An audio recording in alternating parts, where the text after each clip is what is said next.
అమీర్ అలీ ఖాన్ ప్రమాణ స్వీకారం చేశారు. మండలి చైర్మన్ గుత్తా సుఖేందర్ రెడ్డి, కోదండరాం, అమీర్ అలీ ఖాన్ తో ప్రమాణ స్వీకారం చేయించారు. గవర్నర్ కోటాలో ఎమ్మెల్సీలుగా కోదండరాం, అమీర్ అలీ ఖాన్ ఎంపిక చేశారు.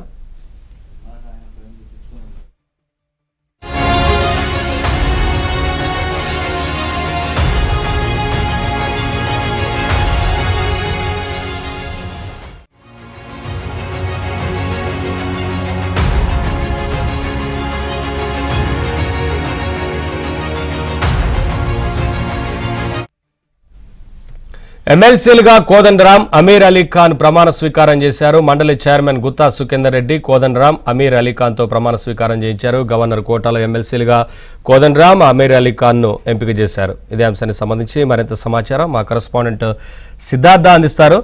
సిద్ధార్థ. Thank you Naveen. ఎట్టకేలకు ప్రొఫెసర్ కోదండరాం, అమీర్ అలీ ఖాన్ ఎమ్మెల్సీలుగా ప్రమాణ స్వీకారం చేశారు. గతంలో ఒకసారి మండలికి వాళ్ళు ఇద్దరు ప్రమాణ స్వీకారం చేయడానికి వచ్చారు. కానీ కొన్ని కాంప్లికేషన్స్ వల్ల ఆ రోజు మండలి చైర్మన్ గుత్తా సుఖేందర్ రెడ్డి వాళ్ళతోని ప్రమాణ స్వీకారం చేయించలేదు. ఇక ఈ అంశానికి సంబంధించి బీఆర్ఎస్ నాయకులు సుప్రీంకోర్టుకు వెళ్లారు. సుప్రీంకోర్టులో స్టే విధించారు. కానీ దీనికి సంబంధించి మేమేం జోక్యం కలగజేసుకోము అని సుప్రీంకోర్టు చెప్పినటువంటి నేపథ్యంలో కాసేపటి క్రితమే ఇటు కోదండరాం అదేవిధంగా అమీర్ అలీ ఖాన్ ఇద్దరు మండలికి వచ్చారు. మండలి చైర్మన్ గుత్తా సుఖేందర్ రెడ్డి వాళ్ళతోని ప్రమాణ స్వీకారం చేయించారు.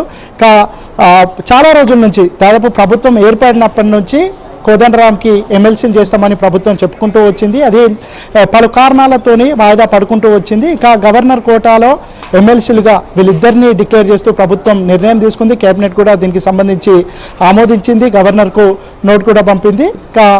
కాసేపట్లోనే ఇటు కోదండరాం, అమీర్ అలీ ఖాన్ బయటకు రానున్నారు. వాళ్ళు ఇక్కడి నుంచి ఇటు అమరవీరుల స్తూపం వద్దకు ర్యాలీగా వెళ్ళనున్నారు. అక్కడ అమరవీరుల స్తూపానికి నివాళులు అర్పించిన తర్వాత అక్కడనే మీడియాతోని అడ్రస్ చేయనున్నారు.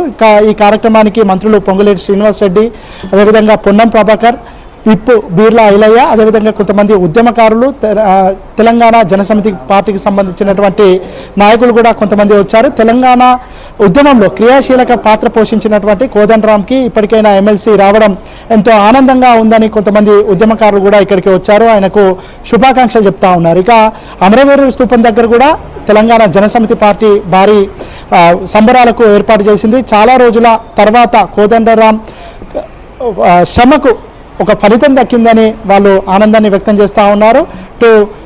తెలంగాణ ఉద్యమంలో క్రియాశీలకంగా పాత్ర పోషించినటువంటి కొంతమంది ఉద్యమకారులు కూడా కోదండరాంకి ఇప్పటికే శుభాకాంక్షలు చెప్పారు. వాళ్ళు కూడా ఇక్కడ మండలి కార్యాలయం నుండి బయట ఉన్నటువంటి అమరవీర స్తూపం వద్దకు ఒక ర్యాలీగా వెళ్తారు. అక్కడ ఆనందాన్ని వ్యక్తం చేసుకుంటూ ఆయనకు అభినందనలు తెలిపే కార్యక్రమాన్ని కూడా ఏర్పాటు చేశారు. సో మొత్తానికైతే వీళ్ళిద్దరూ కాసేపటి క్రితమే మండలి శాసన మండలి సభ్యులుగా ప్రమాణ స్వీకారం చేశారు.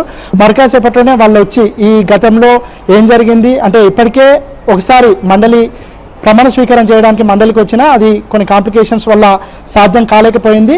దానికి సంబంధించినటువంటి విషయాలను కూడా వాళ్ళు మీడియాతో పంచుకొని ఉన్నారు. ఇక వాళ్ళ తదుపరి కార్యాచరణ మండలిలో ఏ విధంగా ఉంటుందనే అంశానికి సంబంధించి కూడా వాళ్ళు మీడియాతోని మాట్లాడుతున్నారు. ఎందుకంటే చాలా రోజుల క్రితం నుంచి కూడా కోదండరాం ఎప్పుడు మాట్లాడినా తాను ఎమ్మెల్సీగా అయినా బయట సభలోనైనా బయటనైనా ప్రజల గొంతుకగానే ఉంటానని పదే పదే చెప్తున్నటువంటి సిచ్యువేషన్ ఉంది. ఇక ప్రభుత్వంలో భాగంగా ఉన్నటువంటి నేపథ్యంలో ఆయన తదుపరి కార్యాచరణ లేదంటే ప్రభుత్వంలో ఆయన పాత్ర ఏ విధంగా ఉంటుందని మరికాసేపట్లోనే ఆయన మీడియాతోని తన ఒపీనియన్స్ని ఎక్స్ప్రెస్ చేయనున్నారు.